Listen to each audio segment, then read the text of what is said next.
Heartbroken for our kids. Um, Two teams went toe to toe for 45 minutes. High level competitive game.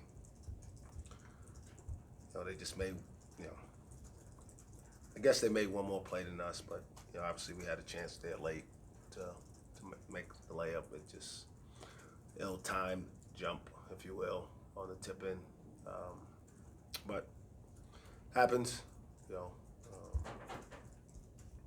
it's been a while since our defense, didn't really hold up like tonight. So just got to get back and get to work, figure out how to get better. But I'm proud of our kids for the fight they showed. Um, I don't know what the largest lead of either team was, but I felt like it was a tie game the whole time. And so credit to them. But obviously for us, it's disappointing night. Um, thankful for our fans. I thought they were really good. Gave us great energy. Helped us late throughout, and so we just got to keep building on it. Obviously, losses are always hard to take at any time, but certainly at home on a night where you get a pretty good performance from more than a pretty good performance. Avery was sensational on the offensive end, and wish we could have held it up. Not just for him, but for everybody. So, take any questions. You mentioned Avery. Boynton explained to you? I think what they said was it was over the cylinder at the time that he touched it, and that's illegal to touch it. Then obviously I haven't seen it. I'm not allowed to look at the replay while it's happening. And I don't even know if they showed it. I was just trying to get our guys to focus on what was next in the moment. So, but the explanation was that the ball was still, on or over the cylinder. I don't remember exactly what the wording was. You mentioned Avery's night offensively, but he came here and he was pretty disappointed with his defense in overtime. What do you kind of tell him when he's feeling that way and after a night like he had? That's a sign of growth.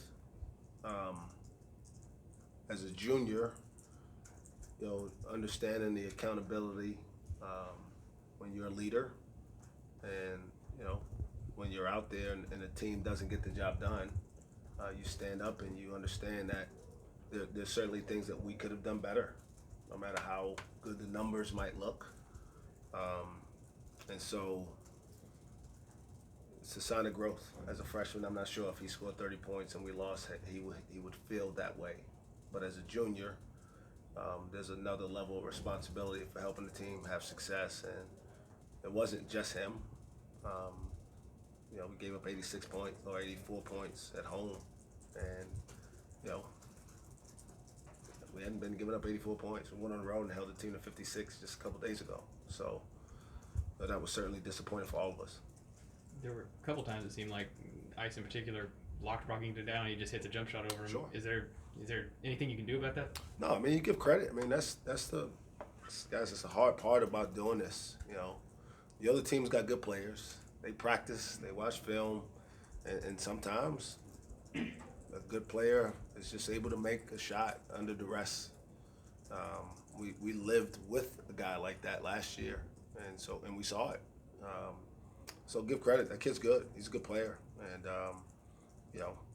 we'll obviously have another opportunity to see him again. We'll try to defend him a little bit better, but you force a guy to score 26 points on 20 shots, and many of them challenged, then you just pat him on the butt and try to get better the next time. Does Avery's struggles this season help him grow? Has that helped him grow more? You two? You talk about his growth. Listen, struggles help us all grow. It's a hard reality to accept, but I know because I've lived long enough to have struggled myself. And a lot of these guys don't struggle before they get here. And so this becomes the first opportunity for them to learn through adversity. So that's what Avery's done this year. And we, truth be told, and I think I talked about this on Monday when I met with you guys, got a lot of younger guys that are stepping into more prominent roles for the first time in their careers at this level. Bryce Thompson being a go-to scorer, right?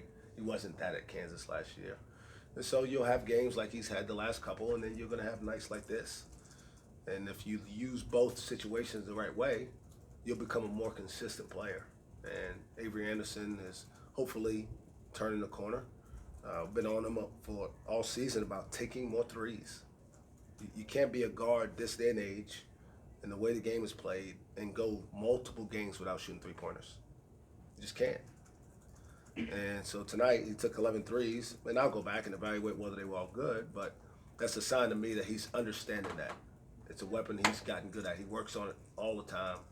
And so to see him take 11 threes, which I'm sure is the most he's ever shot in any 3 combined games, but to see him do it in one game and understand that there are shots that help us, that help open up the floor, helps Ice get to the basket, helps Musa have a little bit more freedom inside, is a sign of growth.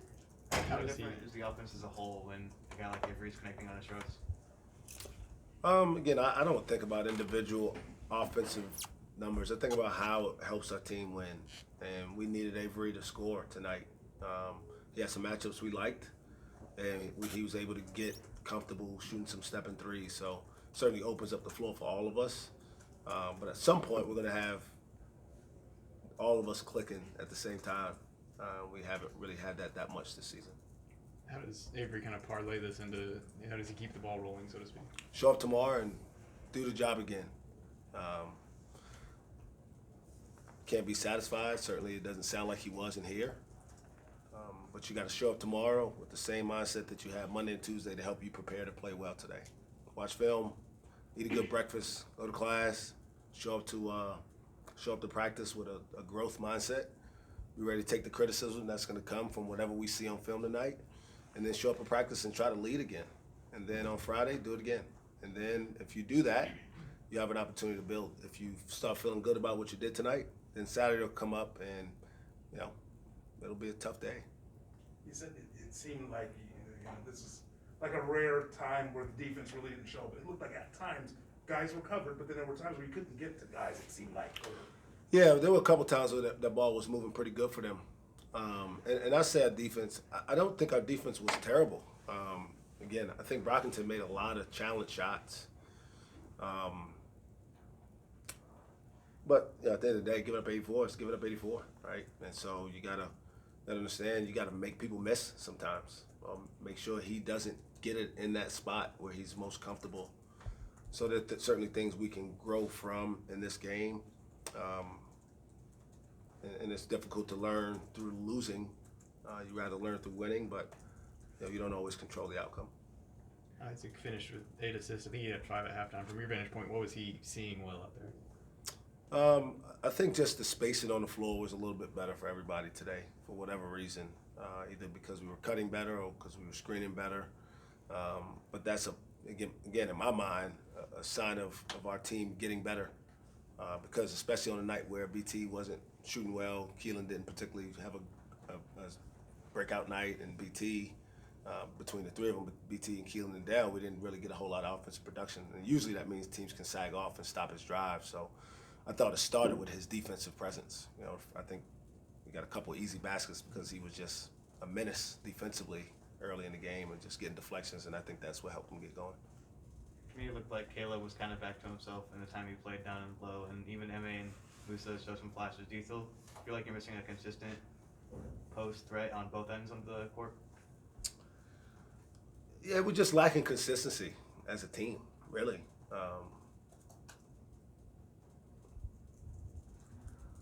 I would say we haven't had a game where we've had 6 or 7 guys all play well. Right, we got a team with a bunch of guys who are talented.